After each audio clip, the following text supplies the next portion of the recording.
Worst prison food in Alcatraz. The untold story of meals on the rock. The smell of the rock. If you think surviving Alcatraz was only about escaping the walls, think again.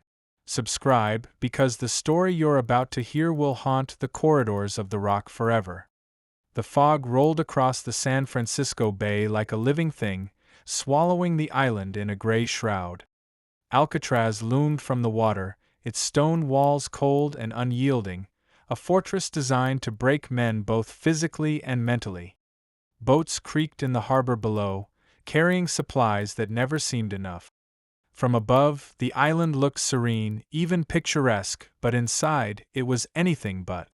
Inside the dining hall, the air smelled of stale bread, salt, and something metallic that lingered faintly in the back of the throat. Trays clattered on the long wooden tables as inmates shuffled forward, their steps heavy, eyes dull from confinement. They were men who had faced violence, had survived riots, had escaped from every temptation to surrender.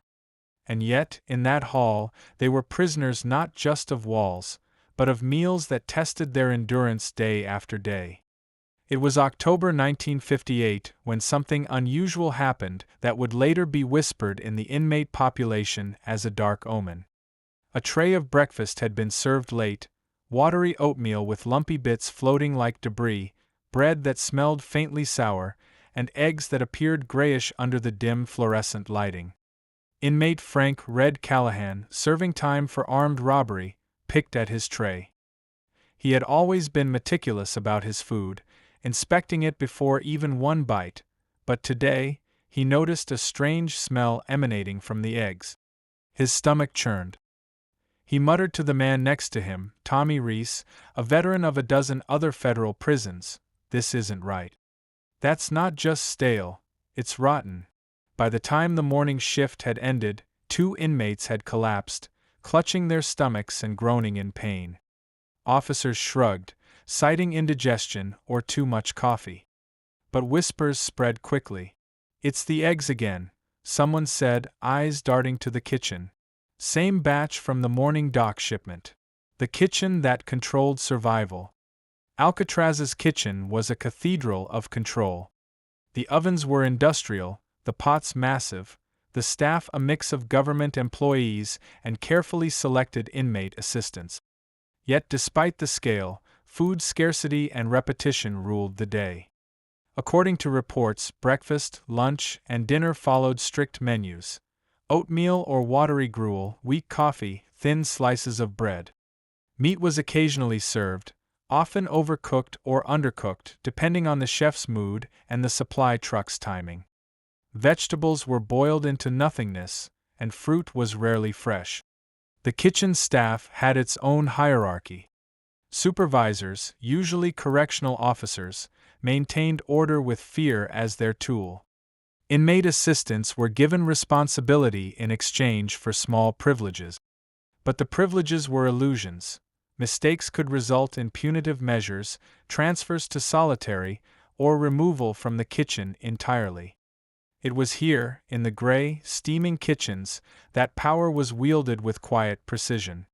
Men learned quickly that complaining about food could earn a shove or a warning, but remaining silent while enduring poor conditions was survival. The whispers of corruption.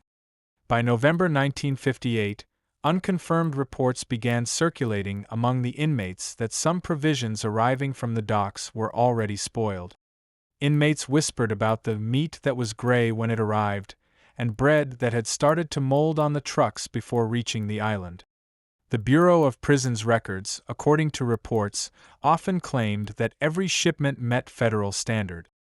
But internal memos, later declassified, hinted at something different. Inspectors noted multiple incidents of food spoilage, but each report was either redacted or disappeared entirely.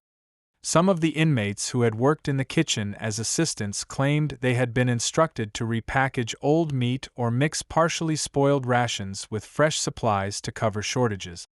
These actions were unverified but persistent in oral histories, later confirmed by memoirs and interviews conducted with former inmates after Alcatraz's closure in 1963. One inmate, referred to in reports as John Miller, pseudonym, recalled, "You didn't question the food. Not really. You ate it. Otherwise, you starve. And if you got caught trying to swap or throw away spoiled rations, it wasn't just the guards who'd notice. The others would make sure you regretted it." Even unverified, these accounts painted a picture of subtle control and quiet cruelty. The food was more than sustenance. It was a daily reminder that every aspect of survival was dictated by the administration. A high-stakes incident. One day in December 1958, an unusual delivery arrived late from the mainland. 2 crates of meat and 2 barrels of potatoes had been scheduled for the morning dock shipment, but a storm had delayed the ferry. By the time the shipment reached the island, 1 crate of meat showed a faint gray tinge. The barrels of potatoes were bruised and partially rotten. The head supervisor, Officer Hastings, pseudonym unverified, reportedly debated whether to serve the batch immediately or discard it. According to unconfirmed accounts, it was decided to integrate the suspect meat into the general rations, slicing it thin and cooking it in stews to mask the appearance and odor. By lunchtime, multiple inmates complained of nausea and stomach cramp. In one cell block, 3 men were incapacitated, barely able to move from their bunk. Guards claimed it was coincidental. The kitchen staff insisted it was a minor mishap. The incident, though not officially documented in surviving logs, became a story circulating among the prisoners, a silent warning that the food could be dangerous and that authority inside the kitchen was absolute. Survival, control, and mental toll. Life on Alcatraz wasn't just about avoiding riots or daring escape. It was about enduring small, relentless trials, monotonous meals, overcrowded cells, and the psychological strain of confinement. Mealtime became an arena for observation and social ranking. Inmates noted who complained, who went hungry rather than eat spoiled portions, and who endured without question. Survival often meant knowing when to consume and when to ignore the tray altogether. Some inmates turned their meals into barter: a piece of bread exchanged for extra coffee, a cup of soup traded for cigarettes or information. These microeconomies were a survival strategy in a place where trust was scarce and missteps were punished. One account, from an unverified memoir by a former assistant cook, claimed, "We would hide the bad food for later. Sometimes a man would eat it, sometimes a guard would take it home. Either way, someone always got sick, but no one outside noticed." That was the point: power in invisibility. By late December, the combination of spoiled deliveries, administrative oversight, and the psychological control of mealtimes had created tension inside Alcatraz. One morning, a new inmate, a pseudonymous Eddie Crawford, noticed a peculiar pattern. Certain trays consistently contained meat that smelled faintly sour. He marked the cells where it was distributed. After 2 weeks, he realized the pattern coincided with specific blocks housing inmates who had previously filed complaints or were considered troublemakers. He whispered to his cellmate, "They're feeding us poison to see what we'll do. They're testing us." The implication chilled the inmate. Food, something meant to sustain life, had become a tool of control and surveillance. That night, Eddie found a note tucked inside the stove's chimney vent in the kitchen. The note read, in faint scrawled letters, "You think you're in charge of your stomach? You're wrong. Watch and learn." It was unsigned. Its origin unverified. But the meaning was clear. Alcatraz's food system, even in the legendary fortress on the rock, was not just about hunger. It was about control, endurance, and the subtle mechanisms of power. Eddie's discovery would soon lead to a shocking revelation about how far the prison administration would go to maintain authority, and it would change how inmates understood survival on the island forever. The secret supply. By the time dawn broke over San Francisco Bay, a pale light spilled across the stone walls of Alcatraz, illuminating the rain-slicked pathways that led from the dock to the main cell blocks. The island looked serene from the outside, almost picturesque, but inside, it was a crucible of quiet cruelty. Eddie Crawford sat on the edge of his bunk, staring at the faint stain on the oatmeal tray from the previous night. His stomach churned, not from hunger alone, but from the realization that every meal carried the weight of unseen authority and hidden danger. The kitchen, the heart of this system, was both fortress and trap. It operated under strict schedules, supervised by a hierarchy of guards and carefully selected inmate assistants. On paper, everything appeared orderly. Menus were posted, inventories logged, and inspectors approved the shipments. But the reality was far different. According to reports and unverified accounts, spoiled meats were sliced thin to disguise discoloration, bread stored for weeks before serving was softened with steam, and vegetables boiled into tasteless mush to conceal bruising or mold. Eddie recalled how inmates whispered about a pattern. Certain cell blocks always received the more suspect rations. Observant men noted it, and rumors spread of trays being deliberately assigned to those who challenged authority or questioned the administration's decisions. The messages were subtle but clear. Rebellion could manifest through the plate, and punishment could come disguised as sustenance. The whistleblower emerges. By early 1959, murmurs from the kitchen crew reached sympathetic ears. One of the older assistants, a pseudonymous Sam Duval, had worked in the kitchen for over 5 years. Sam had seen shipments from the mainland ferries arrive in various states of decay. Some crates contained meat that was grayish and rancid, others held bread with fuzzy surfaces. Sam later admitted, according to composite accounts, that the staff was sometimes instructed to integrate the substandard items into the main dishes, masking the spoilage by cooking them with sauces or soup. Sam's role in revealing these practices was unverified but consistent with survivor testimonies. He kept clandestine notes, scribbled on scraps of paper hidden inside utensil drawers, detailing the dates, the batches, and the cell blocks assigned to receive each delivery. According to reports, the handwriting in these notes was shaky, not from age alone but from the fear of discovery. "I hid them in plain sight," Sam recalled, "because I had to. If they caught me, the punishment was severe. Not physical, always, but the isolation and transfers. It was a slow death." His documentation suggested that the spoilage wasn't random, and that it may have been orchestrated to monitor reactions, suppress dissent, or even as part of an unspoken experiment on control through deprivation. The hidden supply lines.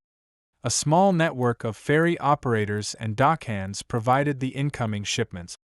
According to unconfirmed accounts and composite narratives, some shipments bypassed the standard inspection protocols, arriving at the island directly from the mainland, often packaged improperly or already partially spoiled. Investigators in later years, through the analysis of memoirs and reports, speculated that a form of economic leverage existed. Contractors supplying the prison were motivated to maximize profit, sometimes at the expense of quality. Shipments were occasionally blended, meat deemed unfit for human consumption combined with acceptable items, then resold as standard rations. Eddie, after discreetly observing the process, realized that the kitchen operated under two distinct realities. The visible, orderly routines presented to inspectors and visiting officials were an elaborate facade. Behind closed doors, the kitchens were a testing ground for obedience and endurance. The line between survival and submission was traced not just by the walls or bars, but by the contents of the plate. Health and psychological impact. Reports indicated that repeated consumption of low-quality or contaminated meals led to chronic gastrointestinal issues, weakness, and vulnerability to disease among the inmate population. Composite interviews and memoir accounts also documented psychological effects: anxiety before meals, fear of retaliation for complaining, and a pervasive sense of helplessness. "You didn't just eat to live," Eddie recalled to a fellow inmate in a whispered conversation. "You ate to survive. The plate told you who controlled you." The monotony of the diet, watery soups, overcooked potatoes, thin bread, reinforced this sense of dominance. Even for men accustomed to high-risk criminal environments, the daily grind of Alcatraz meals imposed a relentless, almost imperceptible pressure. The investigative lead. A breakthrough occurred when Eddie discovered what would later be described as the supply discrepancy.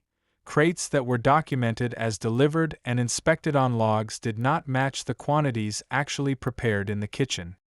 According to unverified accounts, this discrepancy suggested that some of the supplies were diverted, possibly consumed by staff, hidden or discarded selectively. This discovery set the stage for a larger investigation. Composite narratives suggest that these discrepancies were one of the first indicators that the administration may have knowingly allowed inferior or unsafe food to reach the inmate. It was a subtle form of control, possibly intended to test obedience or discourage complaint. The covert message.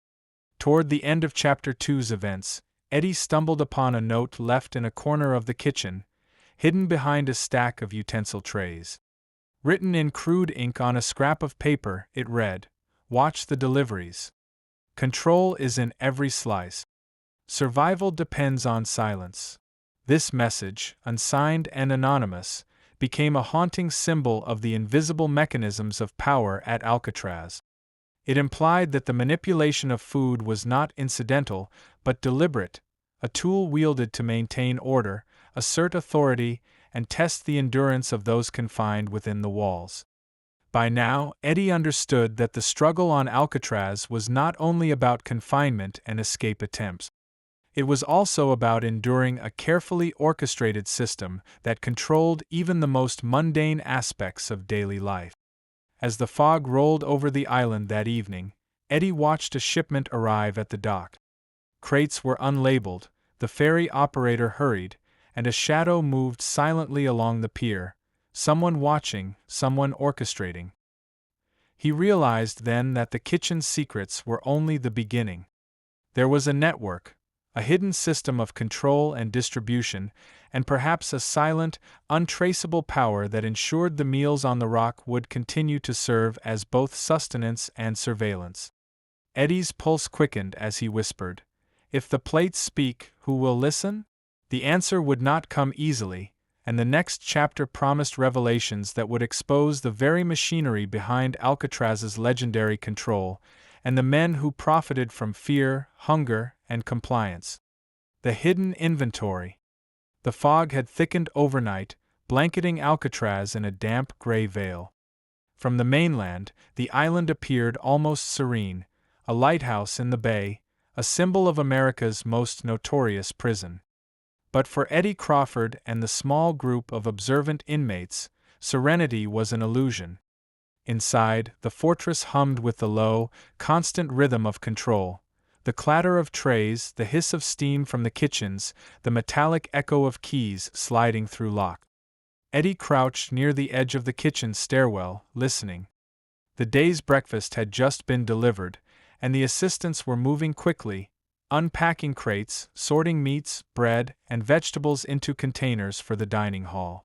It seemed routine, almost mundane, but he noticed the discrepancy immediately. 2 of the crates were supposed to contain fresh supplies, meats, potatoes, and bread. Instead, they were half empty. The labels had been swapped, the dates altered. And inside the crates, in the shadow of the packaging, something darker waited. Partially spoiled meat wrapped in recycled parchment, faint streaks of mold crawling along the edges, and unmarked boxes tucked in corners. This was the hidden inventory. The discovery. Eddie's pulse quickened as he carefully lifted one of the unmarked boxes. Inside were meat rations stamped, not for human consumption, animal feed. His stomach churned. How long had these been here? How many trays had already been served using this? He glanced toward the supervisors. Officer Hastings, the pseudonymous kitchen overseer, was distracted by paperwork, unaware of Eddie's movements. The other assistants moved in silence, carrying out orders with the precision of soldiers. Eddie took a deep breath and scribbled notes on a small pad he had hidden in his sleeve. He recorded crate numbers, batch dates, and locations where each package was being stored. Every detail mattered. If anyone were to uncover this network later, this record could be a key piece of evidence. The pattern emerges. By observing the kitchen operations over several days, Eddie began to recognize a disturbing pattern. Certain meals consistently included the worst portions: gray meat, moldy bread, thin gruel, while others received edible rations.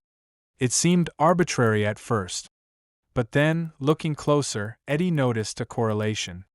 The trays with the inferior food were consistently assigned to inmates who had recently complained, requested legal assistance, or were considered troublemakers.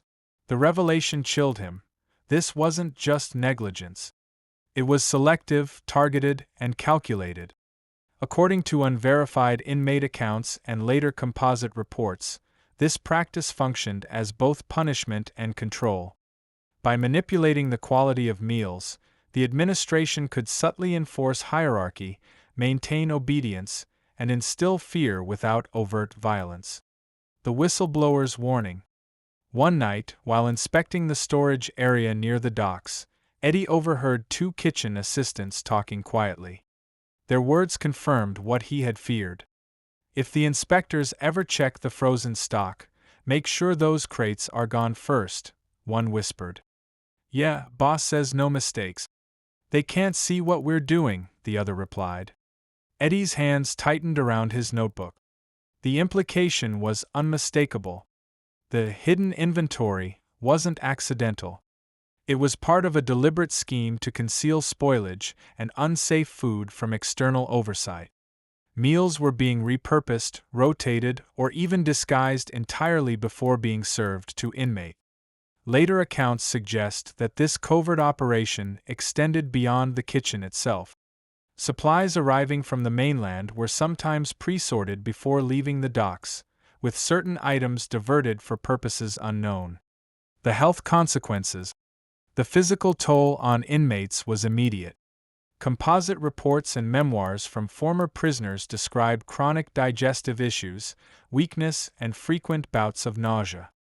Repeated consumption of spoiled or improperly stored food led to lingering illness, reduced stamina, and vulnerability to infectious diseases. Psychologically, the effect was equally devastating. Inmates learned to approach each meal with caution, inspecting every tray before consuming even a bite. The kitchen became a microcosm of the prison's control system, a place where survival depended not only on physical strength but on vigilance, cunning, and compliance. "We ate to survive, not to live," one former inmate recalled. Every bite reminded you that someone else held your life in their hands. Eddie felt that same sense of quiet fear every time he passed through the kitchen. The suspicious deliveries. A week later, Eddie noticed a delivery arriving from a supplier he hadn't seen before. A small truck, unmarked, offloading crates late at night under the cover of fog. He crept close, counting crates and checking labels. Inside, the crates were carefully sealed. Some carried fresh bread and produce. Others contained meat marked with unfamiliar codes. His heart sank when he realized the codes matched batches he had already recorded as suspect, partially spoiled or unfit for human consumption. According to composite narratives, these unverified deliveries were often routed through intermediaries to mask their origin. Some suggested that higher-level administrators profited from diverting these shipments, selling or repurposing them before they reached the kitchen. The more Eddie observed, the more he realized that the problem was systematic, orchestrated, and sustained by a chain of oversight that prioritized secrecy over safety. That night, Eddie returned to his bunk, notebook clutched tightly. Outside, the fog rolled in, thick and suffocating, muffling the sound of the waves against the rocks below. He flipped through his notes again, tracing the flow of crates from dock to kitchen to table. There were missing entries in the logs, unmarked packages, and repeated patterns that suggested someone at a higher level was orchestrating it all. And then he noticed something chilling. A small, folded note slipped under the vent near the freezer. "Watch the plates. You see too much. One mistake and it's on you." Eddie froze. The note wasn't signed, its origin unknown. But its message was clear. His investigation had been noticed. Somewhere in the shadows of Alcatraz, someone was watching. And they were willing to ensure that the truth stayed buried, unless Eddie acted first. The kitchen conspiracy. The fog clung to Alcatraz like a second skin, gray and damp, as if the island itself were conspiring with the prison authorities. Eddie Crawford moved quietly along the upper walkways, notebook tucked under his arm, eyes scanning the kitchens below. Every tray clatter, every murmur, every hiss of steam was amplified in the cold, stone corridors. The island was silent, but Eddie knew better. The kitchen had secrets, and tonight, he was determined to uncover them. Inside the kitchen, the assistants moved with precision, carrying trays, slicing meat, and stirring vats of stew. Everything appeared normal to the casual observer, but Eddie had learned to notice the anomalies. The crates that arrived unlogged, the food that smelled faintly sour, and the hushed warnings whispered among the staff. Tonight, he would follow the trail to the origin of the hidden inventory. Following the supply chain, Eddie slipped through a side entrance, hidden behind a stack of flour sacks, and approached a delivery dock where several crates had just been unloaded. Unlike the usual marked shipments, these were unlabeled, the kind that aroused suspicion in seasoned inmates. He lifted the lid of one crate cautiously and found the contents consistent with what he had been tracking: grayish meat, bruised vegetables, and bread that had already begun to grow faint mold. Moving quickly, he scribbled the crate numbers and batch codes into his notebook. Something was off. The shipments didn't match the official manifest. According to unverified accounts from former inmates, this was a recurring tactic. The kitchen would receive more spoiled or questionable food than recorded, and the logs would later be altered or destroyed to hide discrepancies. Eddie crouched, taking note of every detail. The crates were being moved from one section of the dock to another with remarkable speed. Some went to the main kitchen, while others disappeared into an unmarked storage room, a room that, according to whispers among the inmates, held the truly compromised rations. The hidden room. The storage room was locked, but Eddie had observed the keys moving with Officer Hastings, the pseudonymous kitchen supervisor. Waiting until the officer was distracted, Eddie slipped a piece of wire through the door's latch. With a soft click, the door opened. Inside, the air was thick with the smell of decay and rust. Metal shelves held crates stamped with obscure codes, untraceable, unrecorded, and certainly not listed in any manifest. Eddie could see meat that was gray and slimy, bread with dark mold patches, and even barrels that looked as though they had been stored for months without proper refrigeration. He snapped photographs with a small camera he had smuggled in. Each click felt louder than it should, echoing off the walls. He was acutely aware that being caught in this room could mean severe punishment, perhaps even solitary confinement. Yet he pressed on, knowing that documentation was his only way to expose the truth. Patterns of control. As Eddie examined the crates, a realization settled over him like a cold hand. The placement of spoiled items was not random. According to composite reports and unverified accounts, certain batches were deliberately assigned to specific cell blocks, often targeting inmates who had previously filed complaints, challenged authority, or were simply considered troublesome. Meals had become a tool of subtle psychological warfare. An unseasoned observer might have dismissed it as negligence, but Eddie saw the pattern clearly. Each tray, each slice of bread, each ladle of stew was carefully allocated to enforce compliance and instill fear. "They don't need to hit you to control you," one former inmate's memoir claimed. "A bad tray at the right time can be just as effective." Eddie wrote down every detail, mentally mapping how the food system enforced authority beyond bars, locks, and guard. The first witness. Suddenly, Eddie heard a shuffle behind him. He spun around, heart pounding, to see a shadow emerge from the corner. It was one of the newer kitchen assistants, a young man named Samuel Peters, who had been assigned to peeling vegetables in silence. "You shouldn't be here," Samuel whispered, his eyes darting nervously. "They watch everything. You get caught snooping, you won't just get locked up." Eddie took a deep breath. "I know. But someone has to see this. Someone has to know what's happening." Samuel hesitated, then stepped closer. "It's worse than you think. Not all spoiled food stays on the island. Some shipments get redirected off the records to other facilities. I've seen crates sent back to the mainland, relabeled, then shipped to smaller federal prisons." The words made Eddie's stomach drop. If true, this wasn't just a localized scheme on Alcatraz, it was a coordinated operation spanning multiple prisons. The diversion. Before Eddie could ask more, a sudden noise, the clanging of a tray, the scrape of boots, alerted them. Officer Hastings had returned. Samuel grabbed Eddie's arm. "Follow me," he hissed. They ducked behind crates, crawling along the floor, keeping low. Hastings paused, scanning the room, then moved on, oblivious to their escape. Once safe, Samuel revealed that he had hidden notes and partial manifests from previous shipments, documenting discrepancies between received and recorded inventory.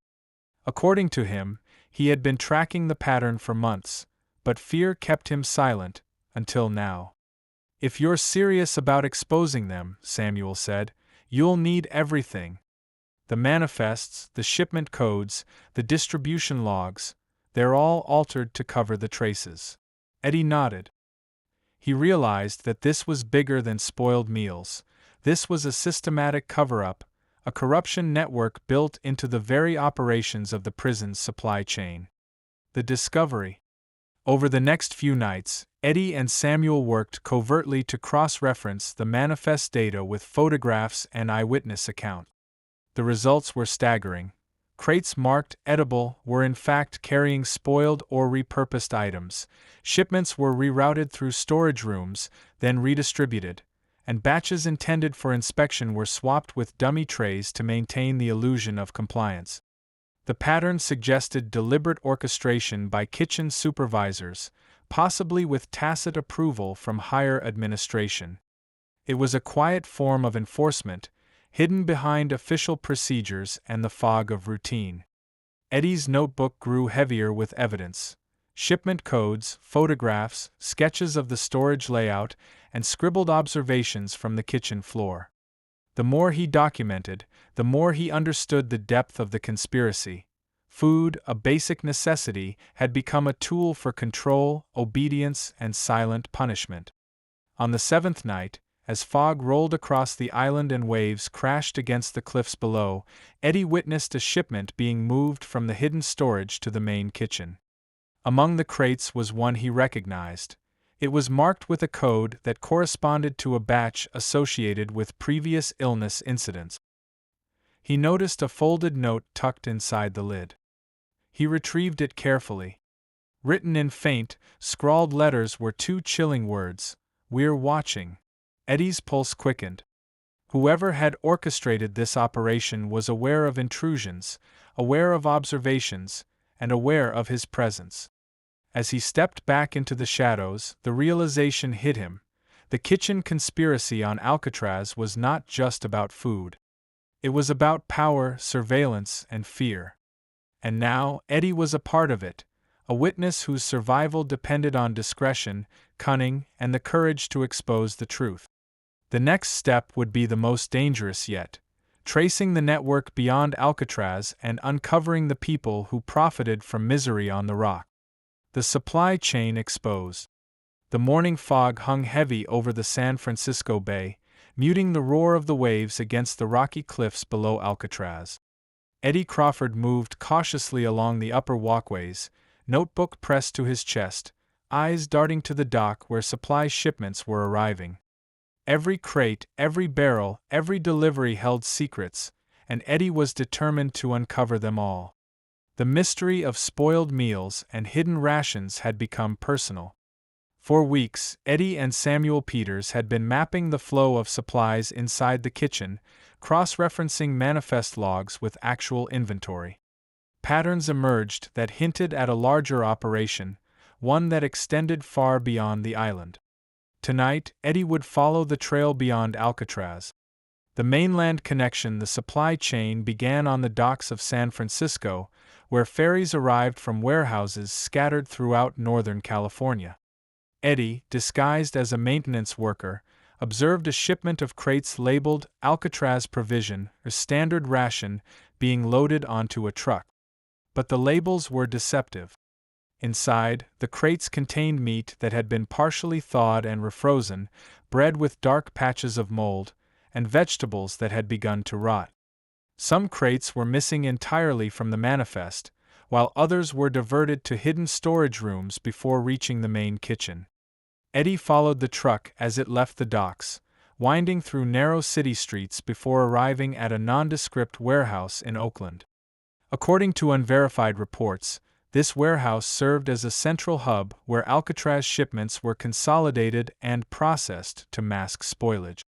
Inside, he found hundreds of crates stacked high, many already marked for redistribution to other federal facilities. Some bore labels indicating destinations such as Leavenworth, McNeil Island, and Yazoo City, suggesting a sprawling network of food manipulation and concealment. The corruption revealed. A small group of employees were busy sorting the crate. Some were government contractors. Others were former corrections officers who had been hired as independent supervisors. The atmosphere was tense, almost ritualistic. Every movement was deliberate, every crate accounted for, every label meticulously altered. Eddie snapped photographs from a safe distance. He noted shipment numbers, dates, and inconsistencies. The patterns were undeniable. Crates containing spoiled or questionable food were systematically relabeled and integrated into the supply chain, masking their condition before reaching prisons. He recognized the same codes that had appeared on Alcatraz shipments. The realization hit him like a punch to the gut. The contamination wasn't confined to the island.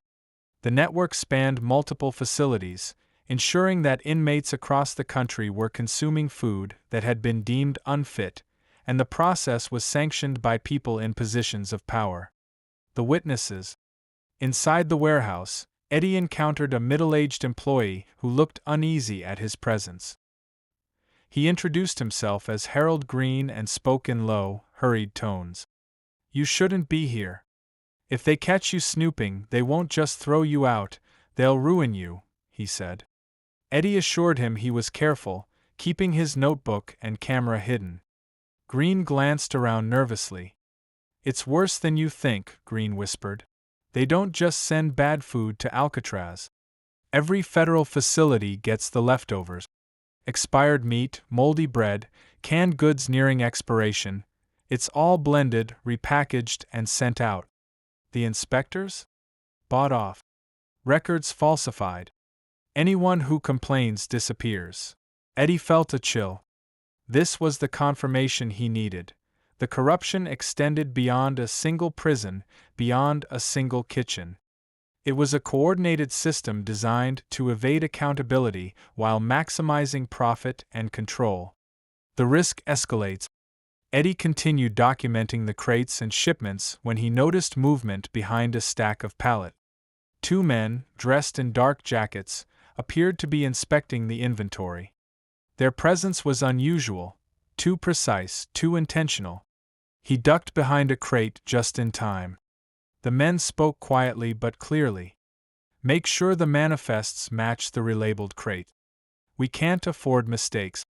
Vaughn's orders are strict." "What about the last batch to Alcatraz?" "Handled. Nobody will trace it.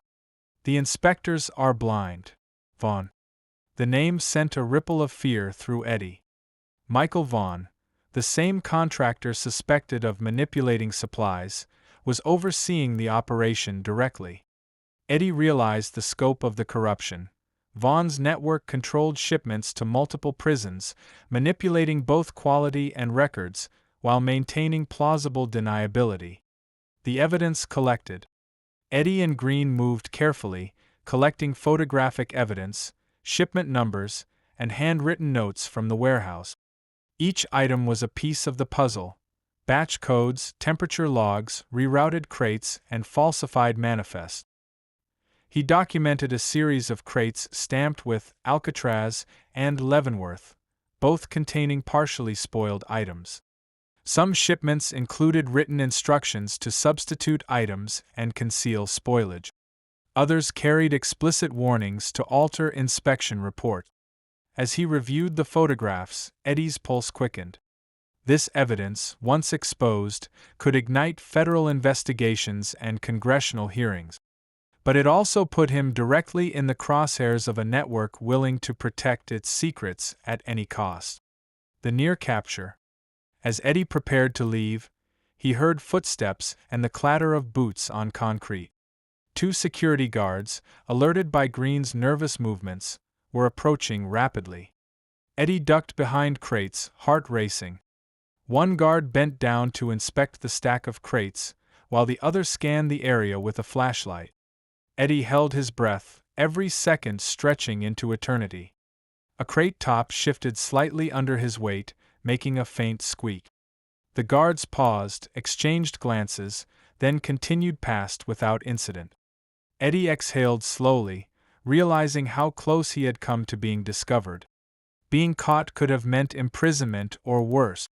But he had what he came for: undeniable proof of a widespread corruption network manipulating prison food across multiple federal facilities. By midnight, Eddie had returned to a safe location, laying out photographs, shipment logs, and note.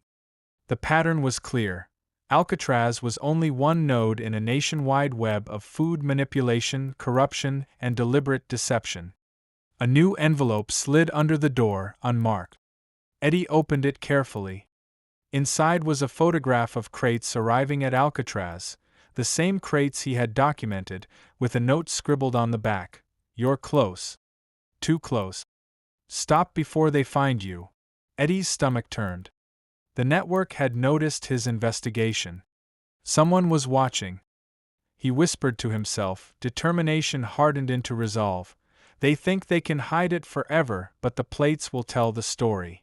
The investigation was far from over. The next chapter promised to expose the orchestrators behind Alcatraz's meals and the lengths they would go to protect their secrets, a confrontation that could change the prison system forever. The investigators close in. The first light of dawn crept over the San Francisco Bay, painting Alcatraz in pale gold and gray. From the mainland, the island looked calm, almost peaceful, the way it always did to tourists on the ferry, oblivious to the shadows that hid behind the bars and walls. But inside, Eddie Crawford felt the weight of every secret he had uncovered pressing down on him. The photographs, shipment logs, and notes he had gathered over weeks were a ticking time bomb. Vaughn's network, spanning multiple federal prisons, was enormous, and it had noticed his investigation. The envelope warning him to stop had made one thing clear: someone was watching. But Eddie had no intention of stopping. Federal interest awakens. It began subtly. A federal investigator, Agent Laura Kent, contacted Caleb Mason, a journalist working with Eddie to publicize the findings. She claimed to have received anonymous tips about irregularities in prison food contracts and requested a confidential meeting. Eddie met Kent at a quiet cafe overlooking the bay. She was sharp, professional, and immediately perceptive. "Mr. Crawford, we've been tracking inconsistencies in multiple federal facilities," she said, sliding a folder across the table. "Alcatraz, Leavenworth, Yazoo City. The pattern is consistent. Reports of spoiled or mishandled food, falsified logs, and unusual inventory discrepancies. Your photographs corroborate what we've seen. We need your cooperation." Eddie nodded slowly. He knew sharing his evidence meant placing himself directly in the crosshairs, but the thought of silence, of letting the system continue, was intolerable. "I've documented everything. Every shipment, every crate, every label that didn't match the manifest." "But they know I'm watching," Eddie said. Kent's expression darkened. "Then you're valuable, and in danger. Vaughn's network protects itself ruthlessly. Anyone who leaks information risks retaliation." Pressure mounts. Back on the island, Eddie noticed the guards acting differently. New faces patrolled the kitchen and dining halls, occasionally glancing at him with subtle recognition. One day, while observing the lunch service, he realized the delivery crates had changed. The previously unmarked boxes now bore false inspection dates and duplicate batch codes, likely to confuse anyone investigating. He began to suspect that Vaughn's operatives were actively monitoring his movement. The realization made every step inside the prison more dangerous. Every observation could be noticed, every photograph could be intercepted. Meanwhile, the federal probe was intensifying. Kent had coordinated with a small task force specializing in procurement fraud and food safety violation. Agents had begun reviewing shipping records, interviewing former contractors, and cross-referencing complaints filed over decades. But the scale of the operation was staggering. Vaughn had designed the system to be invisible, relying on shell companies, falsified manifests, and cooperative or intimidated staff to keep the truth buried. The insider. Eddie needed more information from inside the kitchen. That's when Samuel Peters, his former ally, returned under the cover of night. "They know you're digging," Samuel said, eyes darting nervously. "I've seen them move in ways I've never seen before. They're watching the docks, the kitchens, and even the cell block. But there's something you need to see, a ledger hidden in the freezer room." Together, they sneaked back into the kitchen after hours. Samuel retrieved a weathered metal box from the bottom of a freezer, its contents wrapped in oil-stained paper. Inside were handwritten logs detailing shipments, rerouted crates, and instructions to repackage spoiled items. There were names, dates, and codes that linked shipments across Alcatraz, Leavenworth, and Yazoo City. Eddie realized the significance. These were the blueprints of the network. If they could get this ledger to Kent and the federal task force, it could corroborate every suspicion and expose the operation at the highest levels. Threats close in. As Eddie documented the ledger, a sound made him freeze. Heavy footsteps approached, deliberate, echoing in the empty kitchen. "Who's there?" a voice called, calm but authoritative. Eddie ducked behind a stack of crates. A tall figure appeared, silhouetted by the dim light, Officer Hastings. His eyes narrowed as he surveyed the room. "You shouldn't be here," Hastings said quietly. "I suggest you leave. Now." Eddie stayed hidden. Every instinct told him that confrontation could be fatal. Hastings moved methodically toward the freezers, seemingly inspecting the area, before retreating. The threat was clear. Someone inside was actively protecting the network and monitoring intrusions. The federal raid planned. Agent Kent informed Eddie and Samuel that a coordinated federal raid was scheduled to coincide with the next major shipment off the island. The operation would simultaneously secure Alcatraz, intercept incoming supplies, and collect evidence from associated warehouses on the mainland. "Timing is critical," Kent said. "If Vaughn or his operatives sense we're coming, the records, crates, and shipments could vanish overnight." Eddie understood the stakes. This was no longer just about documenting spoilage or abuse. It was a high-stakes confrontation with a network that had operated for decades, a network that wielded influence and intimidation at every level. Late that night, Eddie sat in the shadows overlooking the dock. Fog drifted across the water, obscuring the approaching supply ferry. Every movement of the crates, every figure unloading the shipments, was being watched. Then a black sedan arrived quietly along the shoreline road. Two men exited, scanning the dock. Eddie recognized one immediately from previous observations, a contractor associated with Vaughn. They moved toward the shipment area, carrying clipboards and whispering to each other. A chill ran down Eddie's spine. Vaughn's network wasn't waiting until the federal raid. They were already taking steps to protect themselves, to conceal their tracks, and to silence anyone who got too close. Eddie gripped the ledger tightly, whispering to Samuel, "They know we're here. If they move first, everything we've uncovered disappears, and we might not survive the night." The fog swallowed the dock once more, and in the distance, the ferry's silhouette loomed, a silent harbinger of the confrontation to come. The raid and the reveal. The San Francisco Bay was shrouded in an early morning mist, the water churning with a restless energy as if it sensed what was about to unfold. Alcatraz loomed like a grim sentinel, its stone walls glistening with the lingering fog. Eddie Crawford crouched in the shadows near the dock, clutching the ledger Samuel Peters had recovered from the freezer room. The federal raid was scheduled to begin at first light. Every second felt stretched, every sound amplified, the clatter of crates, the creak of the ferry's gangway, the whisper of the wind through the barbed wire. Agent Laura Kent and a team of federal officers were coordinating via radio, their voices calm but taut with tension. They would sweep the kitchen, inspect shipments, and simultaneously move on warehouses on the mainland suspected of receiving or distributing tainted or untracked provisions. Eddie knew that the next few hours could expose decades of corruption, or cost lives if anything went wrong. The island secured. At precisely 5:12 a.m., the operation began. Officers in dark tactical gear moved along the perimeter silently, securing gates, checking the outer walls, and ensuring that no one could enter or leave. Eddie and Samuel stayed close, moving through shadows to avoid detection by the kitchen staff, many of whom were still inside preparing for the early meal service. Inside the kitchen, agents swept through, their flashlights cutting across countertops and shelves. Crates previously hidden in corners or tucked behind freezers were uncovered. Photographs and shipment logs were catalogued as evidence. One by one, the officers discovered crates containing partially spoiled meat, moldy bread, and mislabeled rations destined for multiple federal facilities. The evidence confirmed what Eddie had feared.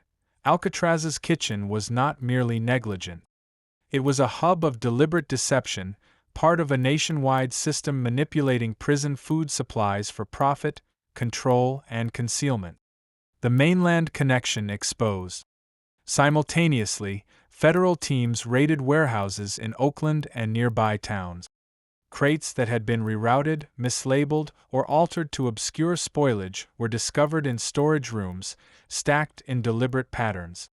Shipment logs showed inconsistencies spanning years.